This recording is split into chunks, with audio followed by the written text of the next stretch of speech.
ৰাখি সোনকালে আহা, মোৰ দেৰি হৈছে। 1 মিনিট পাপা। হেৰা আজি আহোঁতে অকণমান মাছ লৈ আহিবাচোন, বহুত দিন মাছ খোৱা নাই। পালে জীয়া মাছকে আনিবা। হ'ব দিয়া, পালে লৈ আহিম। ব'লা পাপা, মোৰ হৈ গ'ল। ব'লা যোৱা। মা, আজি মোৰ কলেজৰ পৰা আহোঁতে অলপ দেৰি হ'ব। কলেজৰ পৰা বাহিৰে বাহিৰে ভাগ্যশ্ৰীহঁতৰ ঘৰৰ পৰা নোট আনিবলৈ যাম। যাবা, কিন্তু সোনকালে আহিবা। হ'ব দিয়া, তুমি চিন্তা কৰিব নালাগে, মই সময়মতে পাই যামহি। মই যাওঁ। যোৱা যোৱা। আহিছোঁ।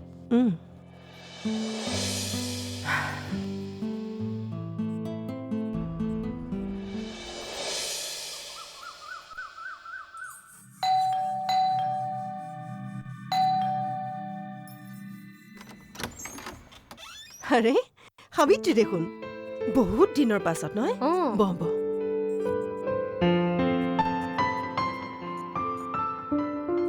কচোন, কি খবৰ তোৰ? ইমান দিন হ'ল তোৰ একো খবৰ নাই। তই ফোন চনো নকৰা হলি যে কিয়? নকবি আৰু, ইহঁত কেইটাৰ লগত লাগি থাকোতে আজিকালি একেবাৰে সময়ে নাপাওঁ। আজি অলপ যেনে তেনে সময় পাই চিধা তুৰিয়ালৈকে আহিছো। কিমাননো আৰু ঘৰত সোমাই থাকিবি? তাকেইতো, মোৰো ঘৰত সোমাই সোমাই ইমান আমনি লাগিছে। মই তোৰ তালৈ যাম বুলি এইকেইদিন ভাবি আছিলো জানো। আৰু তহঁতৰ নিতু আৰু মিতুৰ খবৰ কি কচোন? আৰু তোৰ হাজবেণ্ড প্ৰশান্ত ক'ত থাকে? জাগিৰোডত নে ইয়াতে থাকে? এতিয়া ক'ত ঘৰলৈ আহিব পাৰিব? একেবাৰে পূজাৰ সময়তে আহিব। নিতু মিতুৰ ভালেই, কিন্তু মাজতে নিতুৰ জ্বৰ হৈছিল, এতিয়া অলপ ভাল পাইছে। সিহঁতৰো অহা মাহৰ পৰা পৰীক্ষা আৰম্ভ হ'বৰ হ'ল নহয়। আমাৰ জনীৰো অহা মাহৰ পৰা পৰীক্ষা, কি বা কৰে। ৰাখীটো পঢ়া শুনাত আগৰ পৰাই ভাল, তাইৰ নিশ্চয় এতিয়া ভালেই হ'ব। জানো কি হয়, ভগৱানেহে জানে। আচ্ছা তই বচোন, মই তোৰ কাৰণে চাহ আনো।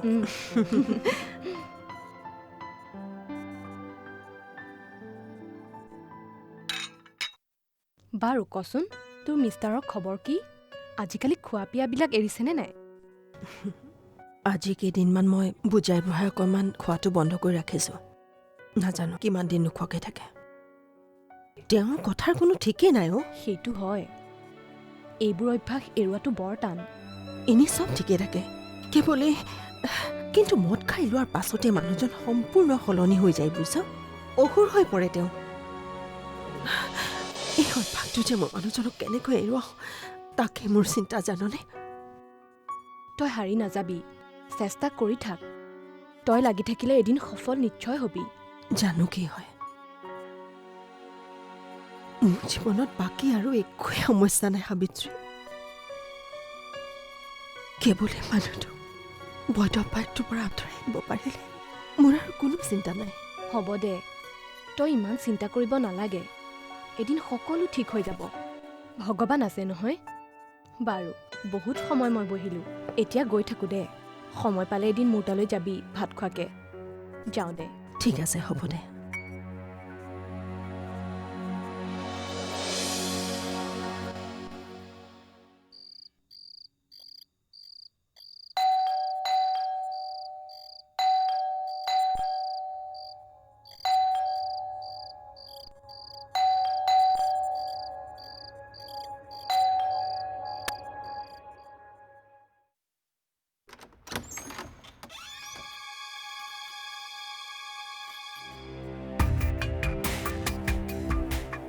তোমাৰ কামটো এতিয়াহে শেষ হ'ল নেকি? দুৱাৰখন বন্ধ কৰি দিয়া।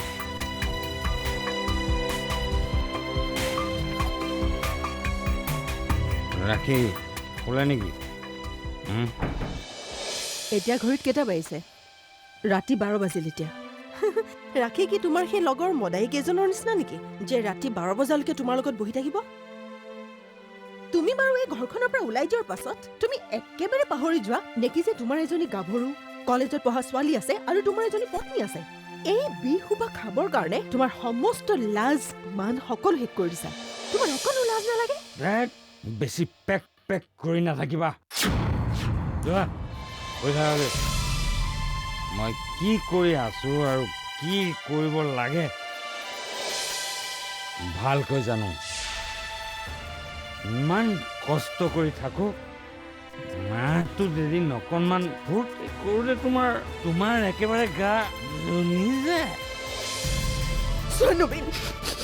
তুমি এইবোৰ খুব সোনকালে শেষ কৰি দিয়া। মই আৰু এইবোৰ একেবাৰে সহ্য কৰিব নোৱাৰা হৈছো মই কিন্তু কেতিয়াবা কিবা অঘটন ঘটাই দিম কোৱা কোৱা তুমি মোক কোৱা মোৰ মূৰৰ শপত কোৱা তুমি আজিৰ পৰা মদ নোখোৱা কোৱা কোৱা কোৱা নবীন কোৱা ঠিক আছে হ'ব আজিৰ পৰা মই মদ কেতিয়াও নাখাওঁ হ'বতো এতিয়া যোৱা কৈ থাকা মই বাহিৰত চব খোৱা বোৱা কৰি আহিছোঁ অলপ ফ্ৰেছ হৈ মই কৈ থাকিম যোৱা তুমি খোৱাগে গুড নাইট যোৱা গুড নাইট গুড নাইট এনেদৰে চলি আছিল নবীন আৰু অনিতাৰ সংসাৰ মদ খোৱা স্বভাৱটোৰ বাহিৰে নবীনৰ আন কোনো বেয়া স্বভাৱ নাছিল মদ নাখালে নবীন আছিল এটা শান্ত শিষ্ট আৰু নিৰ্জু প্ৰকৃতিৰ মানুহ কিন্তু মদ খোৱাৰ লগে লগে নবীন হৈ পৰিছিল এটা হিংস্ৰ আৰু খঙাল প্ৰকৃতিৰ অস্থিৰ মানুহ চাহ লোৱা কি হ'ল ৰাতিপুৱাই পৰা ইমান খঙত চাহকাপ দিছা যে খঙত নিদি কি তোমাক পূজা অৰ্চনা কৰিব লাগিছিল নেকি যোৱা ৰাতি কি নাটকখন কৰিছিলে মনত নাই তোমাৰ ৰ'বাচোন ইমান খং কৰিছা কিয় বহাচোন বহা কি হ'ল কোৱা চোৱা যোৱা 10-15 দিন ধৰি মই এইবোৰ একেবাৰে খোৱা নাছিলোঁ যোৱাকালি মন গ'ল কাৰণে অকণমান খালোঁ আচলতে কি জানা বহুদিনৰ মূৰত মদ খোৱাৰ কাৰণে কম খাওঁতে মোৰ নিচা বেছি হৈ গ'ল হ'ব তুমি কিমান মদ খাইছিলা আৰু কিমান মদ খালে কিমান নিচা হয় সেইবিলাক তুমি মোক এতিয়া বুজাব নালাগে তুমি যোৱাকালি আকৌ মদ খাই ঘৰলৈ আহিছিলা হয় খাইছিলোঁ বাছ তাৰ কাৰণে তুমি মোক ক্ষমা কৰিব লাগিব ক্ষমা কৰিবা মই তোমাক কথা দিছোঁ এই মদ চদ মই আৰু এতিয়াৰ পৰা কেতিয়াও নাখাওঁ তোমাৰ শপত তুমি আৰু মোৰ কিমান মিছা শপত খোৱা কোৱাচোন আজিলৈকে তুমি এনেকুৱা শপত কিমান খাইছা তোমাৰ মনত আছে কিন্তু সেই শপতবিলাক তুমি প্ৰতিদিনে ভাঙি গৈছা অথচ তোমাৰ এই মদ খোৱাৰ অভ্যাসটো তুমি আজিলৈকে এৰিব পৰা নাই এইবাৰ চাবা মই সঁচাকৈ মদ নাখাওঁ দেখিলে নেকি মইতো সেইটোৱে বিচাৰোঁ আমাৰ আগলৈ পাছলৈ বুলিবলৈ এজনীয়া ছোৱালী তাইৰো লাহে লাহে বিয়া দিবলৈ হৈছে তাইৰ দেউতাকে যদি এনেদৰে ৰাতি দুপৰলৈকে মদ খাই ঘূৰি ফুৰে তাইক কোনে বিয়া কৰাব সকলোৱে তাইক মদাহীৰ চেক বুলি লাই চাই কৰিব নবীন তুমি কথাবোৰ বুজিবলৈ চেষ্টা নকৰা কিয়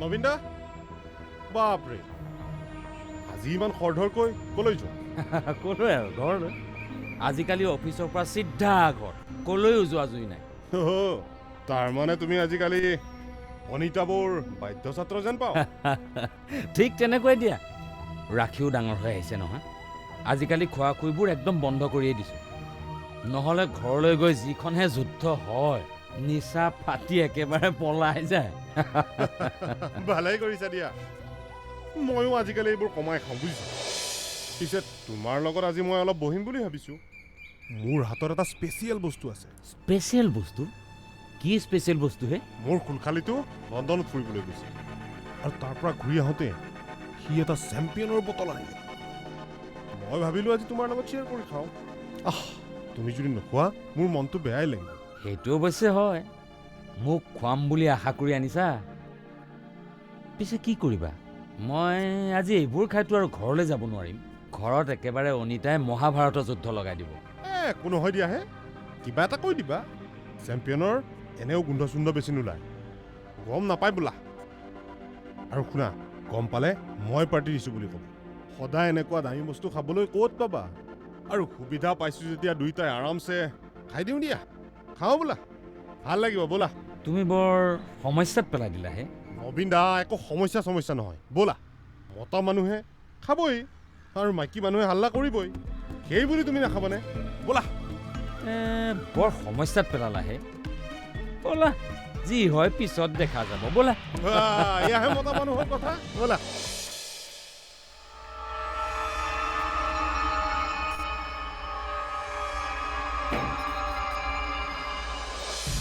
আজিও মদ খাই আহিছা আকৌ এই লগৰ ল'ৰাজনে খাবলৈ ক'লে শুই থকা মোৰ ভাগৰ লাগিছে গুড নাইট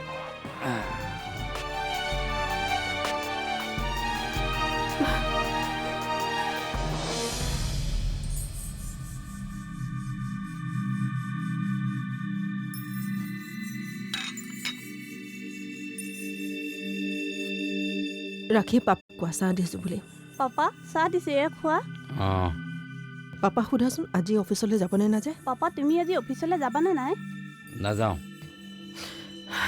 অফিচ নাযায় যদি পাপাক কোৱা ঘৰত শাক চব্জি একো নাই বজাৰলৈ গৈ লৈ আনকৈ মাৰক কোৱা অলপ পিছত লৈ আহিম হ'ব হ'ব আৰু কোৱা লগতে শইকীয়াৰ দোকানৰ পৰা চাউল আৰু দালি লৈ আহিবলৈ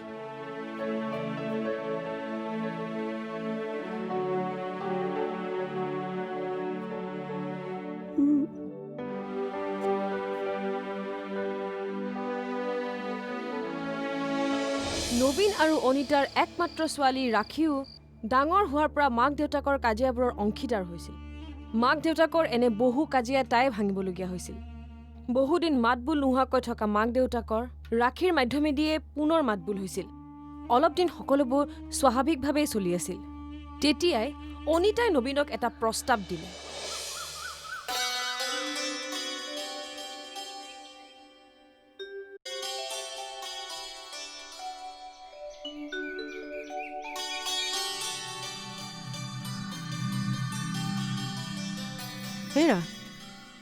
হেৰা শুনাচোন শুনি আছোঁ কোৱা তুমি বাৰু হেঙুলেশ্বৰ মন্দিৰৰ কথা শুনিছা নেকি শুনিছোঁ কিয় আমি দুই এদিন তালৈ যাম কিয় মোৰ বান্ধৱী এজনীয়ে কৈছে সেই মন্দিৰটোলৈ গৈ যদি কিবা পণ লোৱা হয় তেন্তে সেই পণবোলে ৰক্ষা হয় আমি দুটানো তালৈ কি পণ ল'বলৈ যাম কিয় তুমি দেখোন সদায় মদ খোৱাটো এৰিম বুলি কোৱা আৰু তুমি এৰিব নোৱাৰা কেইদিনমান নোখোৱাকৈ থাকা আকৌ খাবলৈ লোৱা মই জানো তুমি মদ খোৱাটো এৰিব বিচাৰা আৰু সেইকাৰণে মই ভাবিছোঁ তুমি মন্দিৰটোলৈ গৈ এবাৰ পণ লোৱা আৰু কিজানি তুমি অলপ শক্তি পোৱাই তেতিয়াহ'লে কিমান ভাল হ'ব তুমি মদ খাবলৈ এৰি দিবা নাযাওঁ বুলি নক'বা কিন্তু যাবানে ঠিক আছে ইমানকৈ কৈছা যেতিয়া যামেই দিয়া অঁ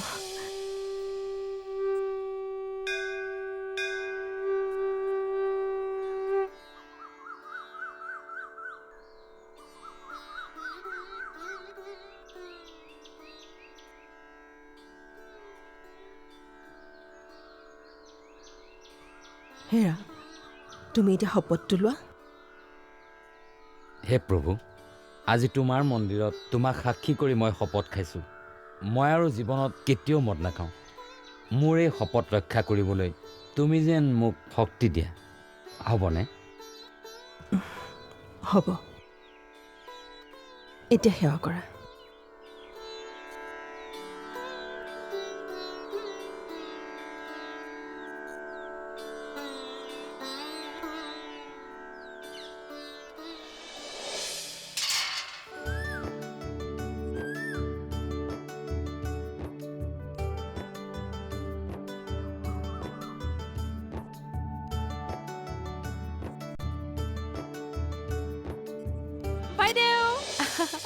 আৰে প্ৰণীতা একো খবৰ খাতি নিদিয়াকৈ তই হঠাৎ আহি ওলালি যে কি হ'ল মই অহাৰ কাৰণে তই বেয়া পাইছ নেকি ধেত পাগলী কিয় তেনেকৈ কৈছ অহাৰ আগতে ফোন এটাতো কৰিব পাৰ মই ভাবিলো এনেকৈ সিটোক এটা ছাৰপ্ৰাইজ দিওঁ ভালেই কৰিলি ৰাখি ক'ত ৰাখীৰ পৰীক্ষা শেষ হ'ল নহয় খুৰাকৰ ছোৱালী পম্পী আহিছিল পম্পীয়ে জোৰ কৰি তাইক লৈ গ'ল আৰু কেইদিনমান বোলে সিহঁতৰ ঘৰতে থাকিবও তাই হয় নেকি হ'ব দে মই ফ্ৰেছ আপ হৈ আহোঁ তাৰ পিছত তোৰ লগত বহি ভালদৰে কথা পাতিম গোটেই ৰাস্তাটো ধূলি খাই খাই মাথাৰ বিষ হৈ গৈছে যা যা তই যাচোন মই তোৰ কাৰণে চাহ একাপ বনাওঁ হয় নেকি বঢ়িয়া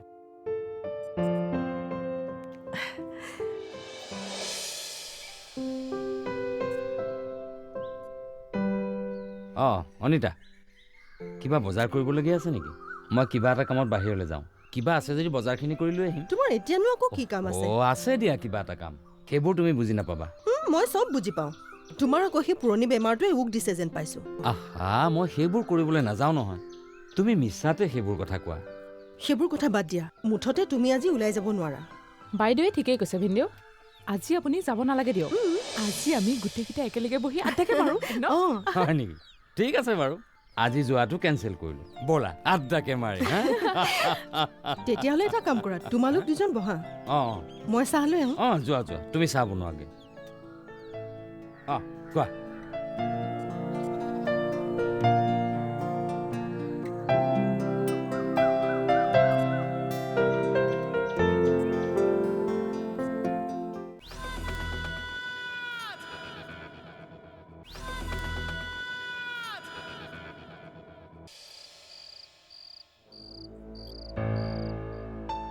প্ৰণীতা কি কৰিছা আছো ভিনদেউ আহিলে অঁ আহিলোঁ আচ্ছা তোমালোকে কথা পতা মই অলপ ফ্ৰেছ হৈ অঁ ঠিক আছে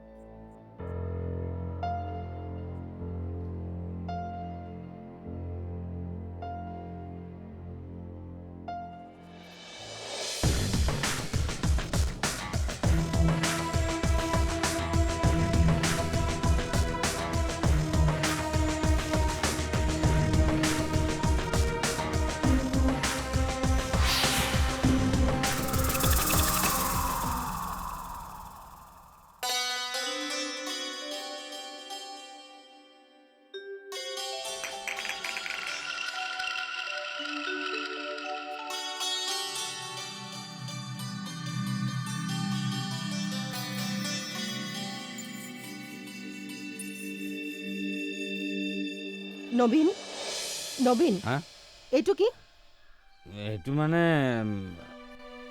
এইটো মানে তুমি তাৰমানে আকৌ এইবিলাক খোৱা আৰম্ভ কৰিছা মনে মনে নহয় আচলতে এইটো বটল এতিয়া নহয় এইটো মই আগতে খাই থৈ দিয়া চাগে ইছ আগতে খোৱা বটল বুলি তুমি মোক মিছা কথা ক'ব নালাগে তুমি আগে খোৱা বটলবোৰ মই কেতিয়াবাই চাফা কৰি পেলাই দিছো এইটো তুমি নতুনকৈ আনিছা এইটো তুমি যোৱা ৰাতি আনি খাইছা সেইদিনাখন তুমি মোৰ লগত মন্দিৰলৈ গৈ শপত খাই আহিছা তোমাৰ অলপো বেয়া নালাগিল নবীন তুমি ইমান দুৰ্বল বাইদেউ ৰচোন ইমান খং নকৰিবি তই মনে থাক তই এইবিলাক একো বুজি নাপাও আৰু এওঁ গালি নাপাওঁতে দিনে দিনে চল পাই গৈছে তুমি শুনা আজি তোমাক মই শেষবাৰৰ কাৰণে কৈ দিছো আজিৰ পৰা মই যদি তোমাক মদ খোৱা দেখিলো মই কি কৰিম মই নিজেই নাজানো ৰ'বাচোন ৰাতি পুৱাই পুৱাই ইমান সৰু কথা এটা তুমি ইমান ডাঙৰ নাটক কৰিছা নাটক কৰা দেখিছা মোক আজি নাখাওঁ কাইলৈ অলপ খাম আজি তোমাৰ শপত খাম নাখাওঁ আজি অলপ খাইছো তোমাৰ শপত এইবিলাক তুমি কিয় কৰি আছা তুমি এই অভ্যাসটো কিয় এৰিব নোৱাৰা কোৱাচোন কিয় এৰিব নোৱাৰা ৰচোন বাইদেউ তই এনেকে কন্দা কটাখন নকৰিবি ইমান হুলস্থুল নকৰিবাচোন অলপ শান্ত হোৱা বাৰু মই মানিছোঁ মই যোৱাকালি অলপ মদ খাইছোঁ কিন্তু বহুদিনৰ মূৰতহে খাইছোঁ আজিকালিতো প্ৰায় মই নাখাওঁ সেইটোৱেতো মোৰ ভয় আজি 15 দিন ধৰি তুমি নোখোৱাকৈ আছা পুনৰ সেই বৰ বিহুপাৰ সোৱাদ তোমাৰ জিভাত লাগিলে তুমি আকৌ খোৱা আৰম্ভ কৰা আজি বছৰে বছৰে তুমি একেটা কামকে কৰি আছা তুমি কিয় এনেকুৱা কৰা তুমি কিয় মদটো এৰিব নোৱাৰা নবীন কিয় আহা কৈছোঁ নহয় মই বহুদিনৰ মদ অকণমান খালোঁ আৰু আজিৰ পৰা মই আৰু কেতিয়াও নাখাওঁ হ'লতো সেইটো কথা তুমি সদায় কোৱা নবীন কেতিয়াও কিন্তু তুমিও কথা ৰাখিব নোৱাৰা কিয় এনেকুৱা কৰা তুমি আহা তুমি যদি নুবুজা তেনেহ'লে মোৰ আৰু একো উপায় নাই চাচোন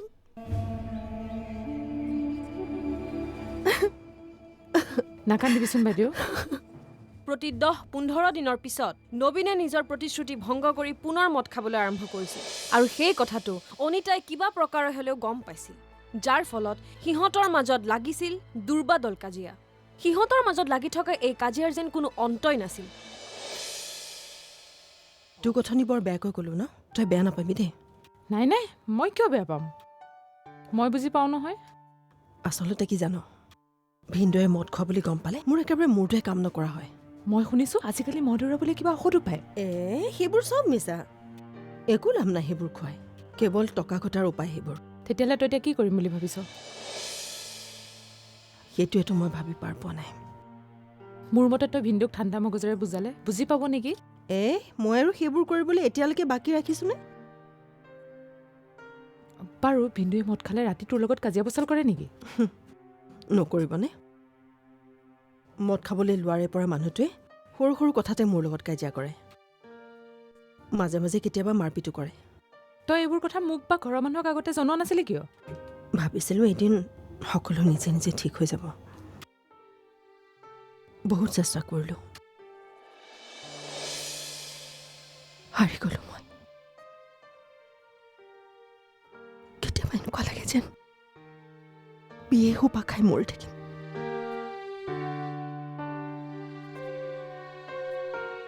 কিন্তু একমাত্ৰ ৰাখীৰ মুখলৈ চাই জীয়াই আছো। ৰচোন, তই ইমান হতাশ নহবি। কিবা এটা উপায় নিশ্চয় ওলাব। আৰু এইবোৰ ভাৱ কেতিয়াও মনলৈ নানিবি। ভগৱানৰ ওপৰত বিশ্বাস ৰাখ, এদিন চব ঠিক হৈ যাব।